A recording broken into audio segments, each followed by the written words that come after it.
और आइए अब नजर डाल रहे हैं फटाफट खबरों की ओर। रोहतक में एमडीयू के कार्यक्रम में सीएम मनोहर लाल ने डॉक्टर मंगल सेन के जीवन पर आधारित पुस्तक का विमोचन किया। सीएम मनोहर लाल ने कहा कि डॉक्टर मंगल सेन ने जन सेवा भावना के कार्य किए हैं। इसके अलावा सीएम ने जिम्नास्टिक हॉल का उद्घाटन किया। मनोहर लाल ने कहा कि सरकार की कोशिश गरीबों के उत्थान की है। सीएम ने कहा कि सरकार 1 लाख से कम आय के गरीब लोगों की आय बढ़ाने में काम कर रहा है। करनाल में सीएम मनोहर लाल ने कहा कि हम किसानों के समाधान पर काफी नजदीक हैं, जल्द ही किसानों से वार्ता करेंगे। सीएम मनोहर लाल ने कहा कि जब किसानों से बैठकर बातचीत होगी तो फिर बात बन जाएगी। भिवानी में डिप्टी सीएम दुष्यंत चौटाला ने कहा कि किसान आंदोलन के चलते 1 साल में कोई काम नहीं रुका है। दुष्यंत चौटाला ने कहा कि एचपीएससी भर्ती घोटाले में दोषियों के खिलाफ कड़ी कार्रवाई की जाएगी।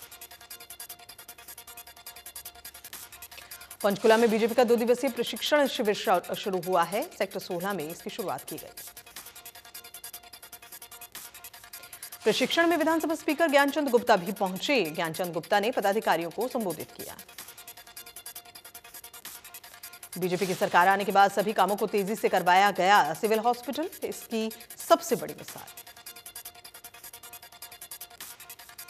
कैथल पहुंचे जेजेपी के संस्थापक अजय चौटाला। 9 दिसंबर को झज्जर में जेजेपी पार्टी के स्थापना दिवस पर होने वाली रैली को लेकर सभी कार्यकर्ताओं ने बढ़ चढ़कर भाग लिया। अजय चौटाला ने कहा कि ताऊ देवीलाल की तरफ से शुरू की गई बुजुर्ग सम्मान भत्ता को हमारी पार्टी 5100 रुपए बढ़ाने का काम करेगी। उन्होंने कहा कि पार्टी अपने वादे के अनुसार काम कर रही है और इस बीच पार्टी के कार्यकर्ताओं का हौसला बढ़ाते हुए उन्होंने कहा कि अब की बार 10 के बजाय अधिक सीटें लेकर काम किया जाएगा। गाजीपुर बॉर्डर पर 1 साल से भी ज्यादा वक्त से धरना दे रही किसान नेता राकेश टिकैत ने कहा कि आंदोलन का फाइनल मैच चल रहा है। उन्होंने एक बार फिर से गांव के लोगों से तैयार रहने की अपील की है। आंदोलन चलता रहेगा, ये भी उन्होंने कहा। किसान नेता राकेश टिकैत ने कहा कि बगैर एमएसपी के आंदोलन खत्म नहीं होगा। उन्होंने कहा आंदोलन में मृतक किसानों के आंकड़ों को हम देंगे और साथ ही उन्होंने कहा कि किसी की मौत होगी तो अंतिम संस्कार गाजीपुर बॉर्डर पर करेंगे। साथ ही उन्होंने ये भी कहा कृषि मंत्री ने मंदिर में झूठा बयान दिया। उन्होंने कहा कि सर्दी की भी तैयारी पूरी कर ली गई है। सर्दी के लिए कंबल मंगवाए गए। राज्यसभा सांसद दीपेंद्र हुड्डा ने आंदोलन में शहीद हुए किसानों के परिजनों को सरकार से आर्थिक मदद देने की मांग की है। दीपेंद्र हुड्डा ने केंद्र पर आरोप लगाया है कि रिकॉर्ड नहीं होने पर सरकार बहाना बना रही है। सरकार की नीयत शहीद किसानों के परिवार को मदद देने की नहीं।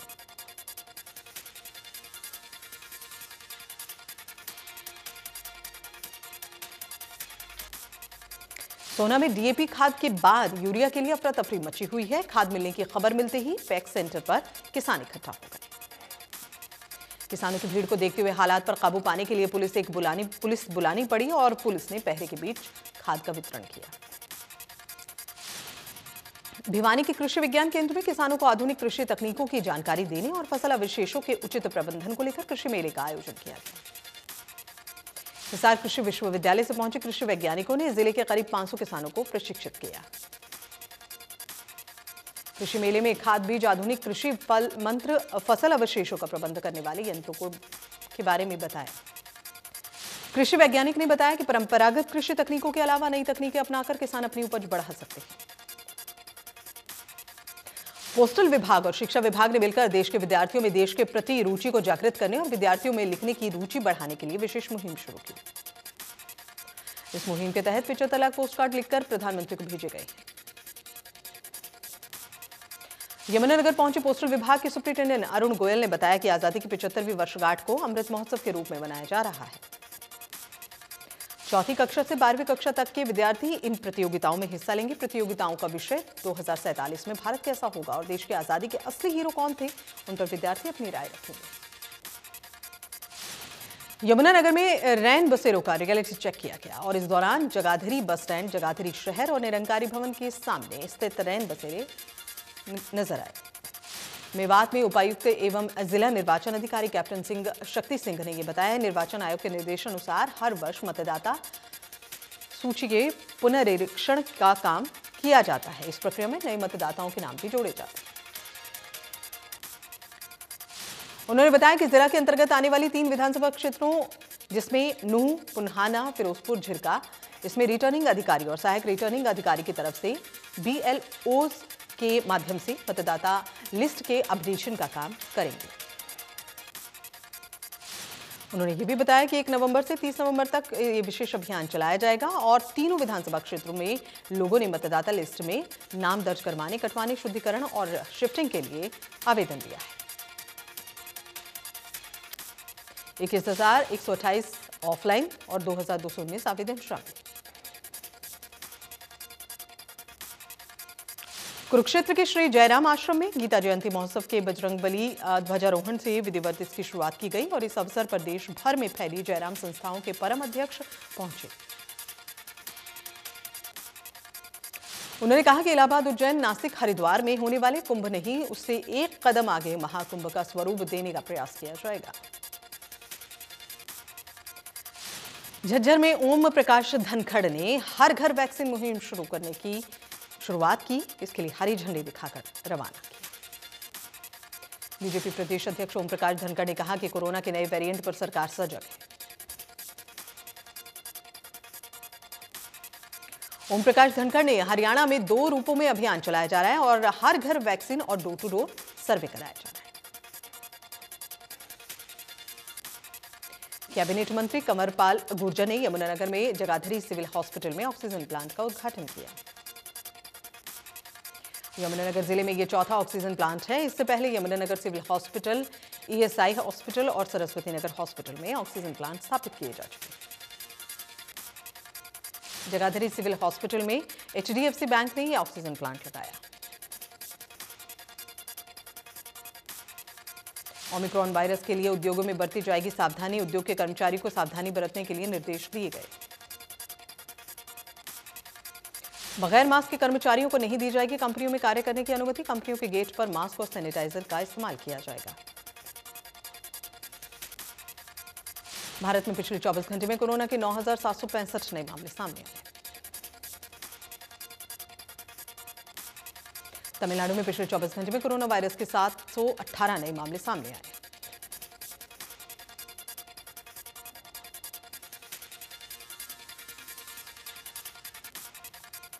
कर्नाटक में पिछले 24 घंटे में कोरोना वायरस के 322 नए मामले सामने आए। इस दौरान 2 लोगों की मौत।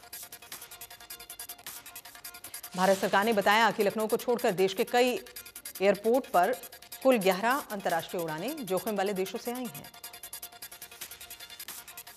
सभी यात्रियों का RT-PCR टेस्ट किया गया, जिसमें केवल 6 यात्री कोरोना संक्रमित पॉजिटिव।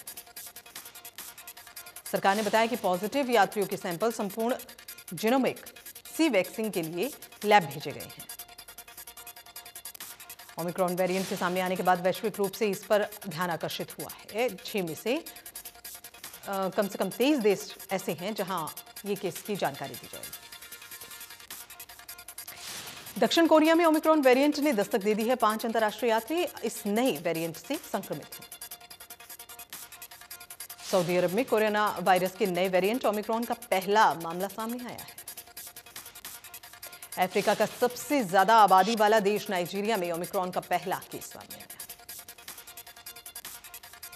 ब्राजील ने लैटिन अमेरिका के पहले 2 ओमिक्रॉन मामलों की पुष्टि की। यूनाइटेड किंगडम में कोरोना वायरस के नए वेरिएंट ओमिक्रॉन के 22 मामले सामने आए। अंबाला में कोरोना के दौरान 6 कर्मचारियों की मौत हुई है, जिसकी याद में स्वास्थ्य विभाग की तरफ से वॉल ऑफ मेमोरी का निर्माण किया गया। डॉक्टर सुखप्रीत ने यह बताया कि कोरोना की दोनों लहरों के दौरान स्वास्थ्य विभाग का मेडिकल स्टाफ, पैरामेडिकल स्टाफ और अन्य कर्मचारी सब मिलकर फौज की तरह युद्ध लड़ रहे हैं। दक्षिण अफ्रीका से लौटे एक व्यक्ति में ओमिक्रॉन के लक्षण नजर आए। अमेरिका में ओमिक्रॉन का पहला मामला सामने आने के बाद व्हाइट हाउस ने एक बयान में अमेरिकियों से कोविड वैक्सीन और बूस्टर डोज लेने की अपील की है।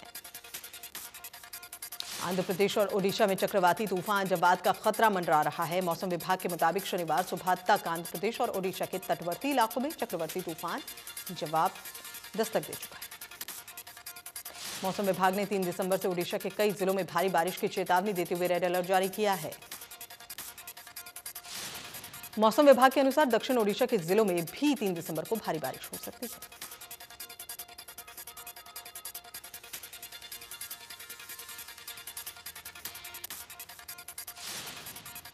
मुंबई में पश्चिम बंगाल की मुख्यमंत्री ममता बनर्जी पर राष्ट्रगान के अपमान के आरोप लगे हैं।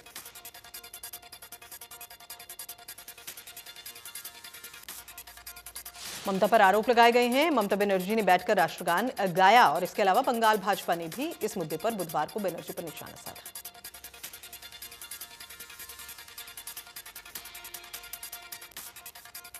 रेवाड़ी में दिल्ली जयपुर मार्ग अवैध वाहनों का हाईवे बना हुआ है। 5 जिलों की डीटीओ टीम ने बड़ी कार्रवाई की।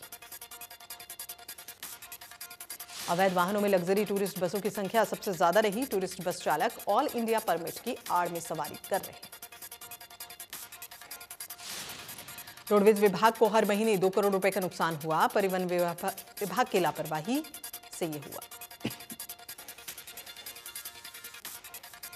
नानोन के गांव उगालन के मेन रास्ते में जल भराव की समस्या है। पिछले दिनों तक जो बरसात हुई थी उसका पानी अभी तक भरा हुआ है, जिससे लोगों को परेशानी हो रही है। अब लोगों का कहना है कि कई बार प्रशासन ने इससे इसकी शिकायत भी की गई है, लेकिन अभी तक उनकी समस्या का हल नहीं मिला है। भिवानी में सड़कों को बनते देख लोग खुश हैं, तो निर्माण को लेकर सवाल उठ रहे हैं।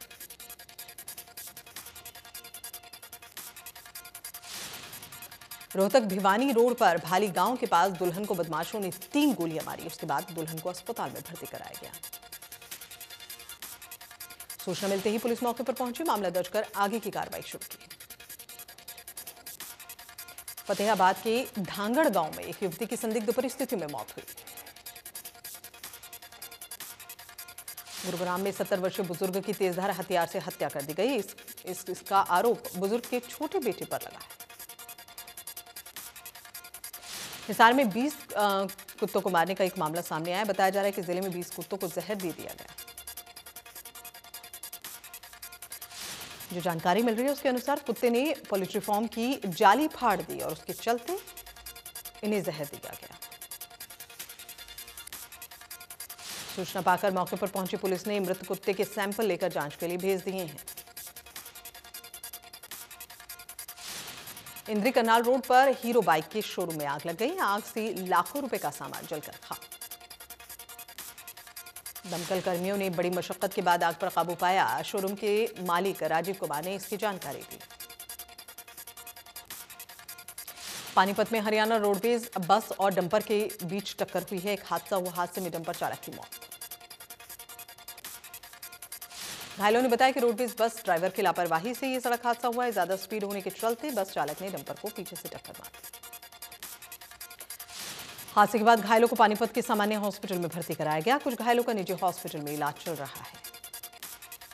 दिल्ली एनसीआर की आबो हवा एक बार जहरीली फिर से हो गई है। दिल्ली एनसीआर में AQI लेवल 481 के पार पहुंच गया है। रोहतक में एयर क्वालिटी इंडेक्स में भी कोई सुधार नहीं है। गुरुग्राम में वायु प्रदूषण की वजह से दमे के मरीजों को परेशानी हो रही है, जहां एयर क्वालिटी इंडेक्स 266 के पार पहुंच गया है। फरीदाबाद में प्रदूषण से लगातार हवा बद से बदतर है। तमाम दावों के बावजूद प्रदूषण बढ़ रहा है। हिसार के एयर क्वालिटी इंडेक्स में अभी कोई सुधार नहीं हुआ है, जहां एयर क्वालिटी इंडेक्स 317 दर्ज किया गया। सोनीपत में भी एयर क्वालिटी इंडेक्स में कोई सुधार नहीं है, जिसकी वजह से लोगों को दिक्कत हो रही है।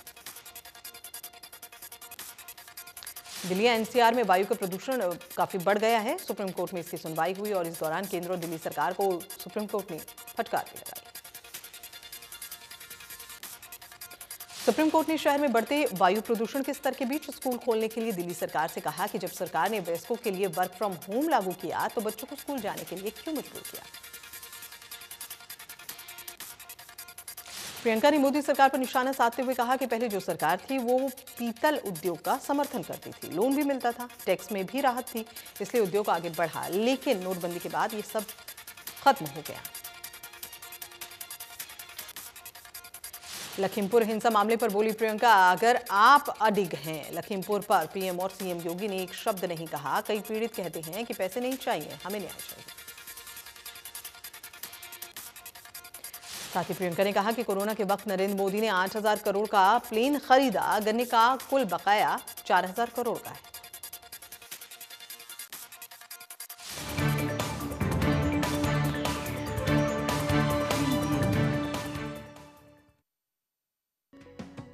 प्रेजेंटेड बाय 90 वर्षों से महिलाओं की नंबर 1 आयुर्वेदिक औषधि वेटॉनिक हेम पुष्पा।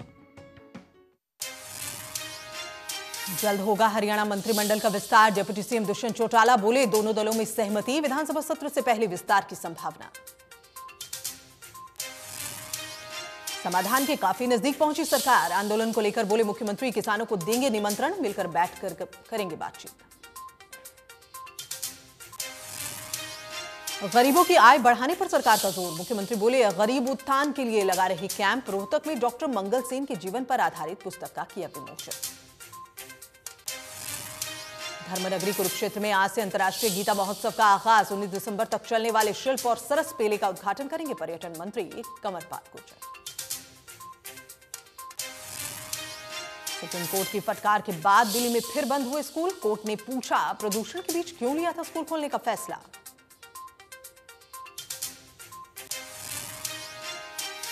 पानीपत के डाहर गांव के पास बड़ा हादसा। रोडवेज चालक ने डंपर में मारी टक्कर। हादसे में चालक की मौत, बस में सवार 35 यात्री घायल।